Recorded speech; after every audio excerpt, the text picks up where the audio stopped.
ये बात ज्यादा पुरानी नहीं है जब 2006 में यूक्रेनियन कैपिटल कीव में एक नौजवान शख्स बहुत कंफ्यूज्ड हालत में पाया गया। उसने ओल्ड फैशन के कपड़े पहन रखे थे और उसकी गर्दन पर एक पुराना कैमरा भी लटका हुआ था। लोग समझ रहे थे कि ये कोई पागल है, लेकिन क्या मालूम था उनको कि वो टाइम ट्रेवल की एक दास्तान का हिस्सा बनने जा रहे हैं। जेम टीवी की वीडियोस में एक बार फिर से खुशामदीद। नाजरीन, वो शख्स अपना नाम सर्गी पोनोमारेंको बता रहा था। पुलिस ने जब उससे आईडी मांगी तो वो एक ऐसी कंट्री ने इशू कर रखी थी जो अब मौजूद ही नहीं है। जी हाँ, ये आईडी सोवियत यूनियन के दौर की थी। अब ये बात तो आप सब जानते हैं कि यूक्रेन पहले सोवियत यूनियन का हिस्सा हुआ करता था और जिस दिन ये वाकया पेश आया, सोवियत यूनियन को टूटे 2 दहाइयां गुजर चुकी थी। ऐसा नहीं है कि यूक्रेन पुलिस ने इससे पहले सोवियत यूनियन की कोई आईडी देखी ही नहीं थी, पर यह शख्स दिखने में 20-25 साल का लग रहा था और उस आईडी पर उसकी डेट ऑफ बर्थ 1932 की शो हो रही थी। सिर्फ डेट ऑफ बर्थ ही नहीं बल्कि आईडी पे शो होने वाली पिक्चर भी उसी की थी। ये सारा माजरा पुलिस को हजम नहीं हुआ। 1932 में पैदा होने वाला शख्स 2006 में 74 इयर्स के बाद भी 20-25 साल का कैसे दिख सकता है। उन्होंने सर्गी से पूछा कि आज कौन सी डेट है, तो उसने थोड़ा सोचने के बाद जवाब दिया 23 अप्रैल 1958। ये वो पॉइंट था जब पुलिस को लगा कि ये शख्स पक्का कोई पागल है। वो उसको मेंटल हॉस्पिटल ले गए जहां डॉक्टर पाब्लो कट्रिकोव ने उसकी मेंटल हेल्थ का जायजा लिया। सर्गी को भी कुछ समझ नहीं आ रहा था कि उसके साथ क्या हो रहा है। डॉक्टर ने पूछा कि क्या उसको याद है कि वो 1958 से सीधा 2006 में कैसे आया। उसने बताया कि मैं दिन के टाइम पर सिटी वॉक पे अच्छे फोटोग्राफ्स लेने के लिए निकला था। तभी मैंने आसमान पर एक अजीब चीज को उड़ते हुए देखा। डॉक्टर ने पूछा कि वो चीज कैसी दिखती थी, तो उसने बताया कि मैं एक्सप्लेन नहीं कर पा रहा, पर मैंने अपने कैमरा में उसकी फोटो खींची थी। ये बोलते हुए उसने अपना कैमरा आगे कर दिया। ये सुनकर डॉक्टर बहुत हैरान हुए, लेकिन उनकी हैरानी मजीद बढ़ गई जब उन्होंने कैमरा को देखा, जो कि एक बहुत पुराना याशिमा फ्लेक्स कैमरा था। इस कैमरा की कंडीशन देखकर ऐसा नहीं लग रहा था कि ये कोई पुराना कैमरा है। मसला इस कैमरे में से फोटो निकालने का था, क्योंकि इसमें जो रोल डलता था उसको 1970s में ही डिसकंटिन्यू कर दिया गया था। एडम पॉइजनर नामी एक एक्सपर्ट को बुलवाया गया, जिसने कैमरा रोल पे लिखी डेट देखी तो मालूम पड़ा कि ये 1956 में मैन्युफैक्चर किया गया था। उसने फोटोग्राफ्स डेवलप किए और तभी चीजें और ज्यादा कंफ्यूज होती गई। फोटोग्राफ्स में कीव सिटी की बहुत पुरानी पिक्चर्स थी। गाड़ियां, बिल्डिंग्स और स्ट्रीट साइंस सब कुछ 50s के दौर का था। हत्ता कि इसमें कुछ ऐसी बिल्डिंग्स भी थी जिनको बाद में गिरा दिया गया था और उन्हीं बिल्डिंग्स के सामने सर्गी और उसकी गर्लफ्रेंड की कुछ पिक्चर्स भी थी। ये वही सर्गी था जो 48 इयर्स पुरानी तस्वीरों में जैसा दिखता था, उसी हालत में, उसी कपड़ों में डॉक्टर के सामने बैठा था। और रोल की सबसे आखिरी फोटो में, जैसा कि सर्गी ने बताया था, एक अनआइडेंटिफाइड फ्लाइंग ऑब्जेक्ट दिख रहा था। ये सारा माजरा देखकर डॉक्टर के लिए यकीन करना काफी मुश्किल था। इस वक्त तक डॉक्टर के पास इस बात पर यकीन करने के सिवा और कोई ऑप्शन नहीं था कि ये शख्स 1958 से 2006 में टाइम ट्रेवल करके आया है। अभी डॉक्टर इसी कश्मकश में थे कि वो शख्स रूम से बाहर निकला, दरवाजा बंद किया और फिर वापस कभी नहीं लौटा। सर्गी पोनोमारेंको बिना किसी सबूत के गायब हो चुका था। उसने अगर अपने पीछे कुछ छोड़ा तो वो था ये कैमरा, कुछ फोटोग्राफ्स और अपनी अजीबो गरीब कहानी। ऐसी कहानी जिसको जितना ज्यादा समझने की कोशिश की जाए वो उतना ही ज्यादा उलझती जा रही थी। जब पुलिस ने केस को इन्वेस्टिगेट किया तो मालूम पड़ा कि 1960 में वाकई एक सर्गी पोनोमारेंको नामी शख्स कीव से गायब हुआ था। फोटोग्राफ्स में जो लड़की उसके साथ थी उसको भी ट्रैक किया गया, जो अब एक 70 साल की औरत है। उसने पुलिस को बताया कि 1958 में सर्गी वाकई में गायब हुआ था, लेकिन कुछ ही दिनों में वापस भी आ गया। ये उतने टाइम के लिए ही गायब हुआ था जितने टाइम के लिए ये 2006 में नमूदार हुआ। लेकिन उस खातून के मुताबिक वो 1960s में दोबारा गायब हुआ और उसके बाद आज तक वापस नहीं लौटा। पर कहानी में एक ट्विस्ट और भी है। सालों बाद उसको सर्गी की एक फोटो रिसीव हुई जिसमें नोट लिखा था 2050। इस फोटो में सर्गी की एज ज्यादा है और बैकग्राउंड में कीव सिटी नजर आ रही है। फर्क सिर्फ इतना है कि कीव सिटी स्काई स्क्रैपर से भरी हुई है। उसने नोट में ये भी लिखा था कि वो जल्द ही वापस आएगा, लेकिन किसी वजह से ऐसा नहीं हो सका। सर्गी पोनोमारेंको की ये इंटरेस्टिंग स्टोरी एक यूक्रेनियन टीवी शो पे दिखाई गई थी और देखते ही देखते ये इंटरनेट पर वायरल हो गई। पर सवाल ये है कि क्या ये स्टोरी वाकई सच है? इस पर आने से पहले हम ये जानते हैं कि टाइम ट्रेवल क्या वाकई पॉसिबल भी है कि नहीं। इसमें कोई शक नहीं कि हम सब एक तरह से टाइम ट्रेवल ही कर रहे हैं, फ्यूचर में टाइम ट्रेवल।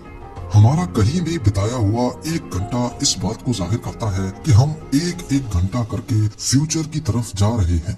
लेकिन अगर कोई किसी भी तरीके से अपना एक घंटा सिर्फ आधे घंटे में बिता ले तो वो दूसरों के मुकाबले में आधा घंटा फ्यूचर में चला जाएगा।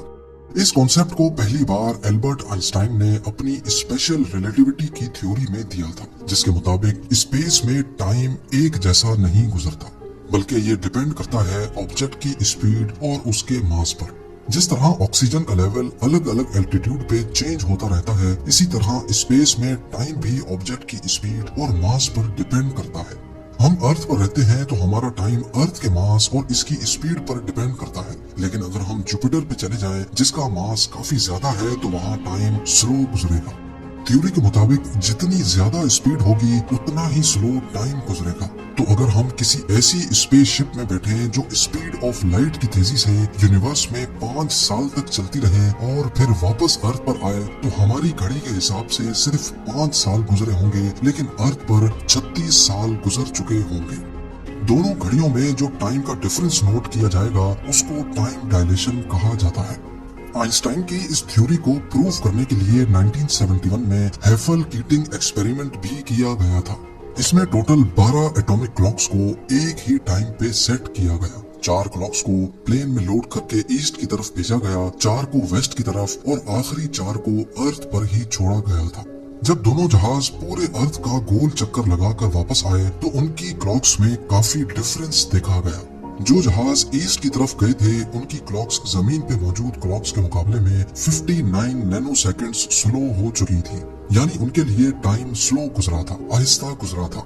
और जो जहाज वेस्ट की तरफ गया था उसकी क्लॉक्स 273 नैनो सेकेंड्स आगे हो गई थी। ईस्ट और वेस्ट का डिफरेंस इस वजह से आया क्योंकि हमारा अर्थ एंटी क्लॉकवाइज डायरेक्शन में रोटेट कर रहा है।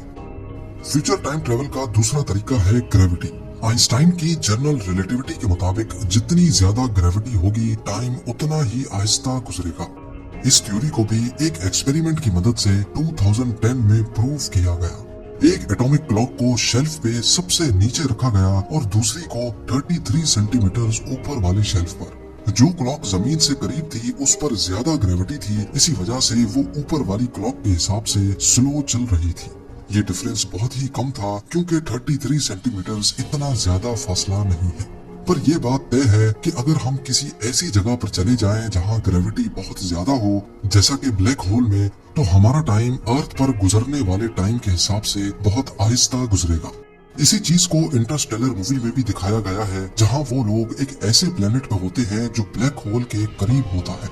वहां गुजारा जाने वाला 1 घंटा अर्थ के 7 सालों के बराबर होता है। स्पीड और ग्रेविटी की वजह से टाइम का चेंज होना इतना कॉमन है कि जीपीएस सैटेलाइट जिनमें दुनिया की सबसे एक्यूरेट क्लॉक्स इंस्टॉल होती हैं, उनको भी अर्थ के टाइम के हिसाब से बार बार मैच करना पड़ता है, क्योंकि ये सैटेलाइट्स हर वक्त 11,300 किलोमीटर पर आवर की स्पीड से अर्थ को ऑर्बिट कर रही हैं। इसी वजह से इनकी क्लॉक्स पीछे हो जाती हैं।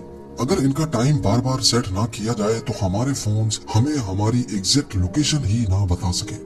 ये तो हमने डिस्कस किया फ्यूचर में टाइम ट्रेवल करने को। ये थियोरेटिकली तो पॉसिबल है, पर साइंस के मुताबिक इसका प्रैक्टिकल करना इम्पॉसिबल है, क्योंकि ऐसा स्पेसक्राफ्ट जो लाइट की स्पीड से चल सके ये फिल वक्त हमारे लिए बनाना नामुमकिन है। ग्रेविटी के जरिए टाइम ट्रेवल करने के लिए भी हमें करीबी ब्लैक होल के पास जाना होगा, जो कि ऑलमोस्ट 1560 लाइट ईयर्स दूर है। हो सकता है आने वाले वक्त में इंसान ऐसी कोई चीज बना सके और टाइम ट्रेवल की मिस्ट्री को सॉल्व किया जा सके। पर सर्गी पोनोमरेंको की कहानी में कितनी सच्चाई है? असल में ये स्टोरी 2012 में एक यूक्रेन के टीवी शो में ब्रॉडकास्ट की गई थी, जिसका नाम था एलियंस। इस रियलिटी प्रोग्राम के 3rd एपिसोड टाइम ट्रेवलर में ये कहानी दिखाई गई थी। सर्गी पोनोमरेंको की डॉक्टर के साथ सीसीटीवी वीडियो में एक बहुत बड़ा लूप होल निकल कर सामने आया। इसमें जो डेट दिख रही है वो है वेडनेसडे 23 अप्रैल 2006, लेकिन कैलेंडर पे देखा जाए तो ये संडे का दिन बनता है। इसका मतलब है कि वीडियो अलग से रिकॉर्ड की गई थी और टाइम स्टैम्प बाद में ऐड किया गया। इसके अलावा सर्गी पोनोमारेंको की आईडी पर जो स्टैंप देखी जा सकती है, एक्सपर्ट्स का मानना है कि ये स्टैंप उस दौर की स्टैंप से डिफरेंट है। और आखिर में कीव सिटी की 2050 की फोटो, जिसमें पीछे बिल्डिंग्स तो बहुत सारी दिख रही हैं, लेकिन अगर गौर से देखा जाए तो इसमें काफी बिल्डिंग्स एक जैसी हैं, जिसका मतलब है कि ये इमेज फोटोशॉप किया हुआ है। इस इंसिडेंट से मुतालिक जो भी पुलिस इन्वेस्टिगेशन दिखाई गई, इनका रिकॉर्ड कहीं पर भी मौजूद नहीं है। और अगर डॉक्टर पाब्लो कट्रिकोव इतने फेमस डॉक्टर हैं, तो इनका नाम इंटरनेट की किसी भी वेबसाइट पर क्यों नहीं है? बेशक ये स्टोरी बहुत वेल प्लान थी, लेकिन इंटरनेट यूजर्स का मानना है कि ये सिर्फ शो की रेटिंग के लिए बनाई गई थी। टाइम ट्रेवल के टॉपिक में कंफ्यूजन तब पैदा होती है जब हम सोचने लगे कि अगर फ्यूचर में टाइम ट्रेवल किया जा सकता है तो पास्ट में भी किया जा सकता होगा। इस कॉन्सेप्ट को भी काफी सारी साइंस फिक्शन मूवीज में दिखाया गया है, लेकिन साइंटिफिक कम्युनिटी का मानना है कि ऐसा करना पॉसिबल नहीं है, क्योंकि ये जन्म देता है पैराडॉक्स को। मान लें कि आप किसी टाइम मशीन में बैठकर 10 साल पास्ट में चले जाएं और उस टाइम मशीन को ही बनने से रोक दें, तो फिर आप यहाँ तक कैसे पहुँचे? इस सिचुएशन को टाइम ट्रेवल पैराडॉक्स कहा जाता है। 2009 में स्टीफन हॉकिंग ने एक पार्टी अरेंज की जिसमें वो अकेले मौजूद थे। इसकी अजीब बात यह थी कि इस पार्टी की इनविटेशन उन्होंने 1 साल के बाद पब्लिक की और कहा कि अगर कोई टाइम ट्रेवलर है तो 1 साल पास्ट में जाकर वो पार्टी अटेंड कर सकता है। ये उनकी तरफ से समझाने का एक तरीका था कि पास्ट में टाइम ट्रेवल करना पॉसिबल नहीं है। उम्मीद है जेम टीवी की इस वीडियो में टाइम ट्रेवल का टॉपिक आपको काफी हद तक समझ आ गया होगा। आप लोगों के प्यार भरे कमेंट्स का बेहद शुक्रिया। मिलते हैं अगली शानदार वीडियो में।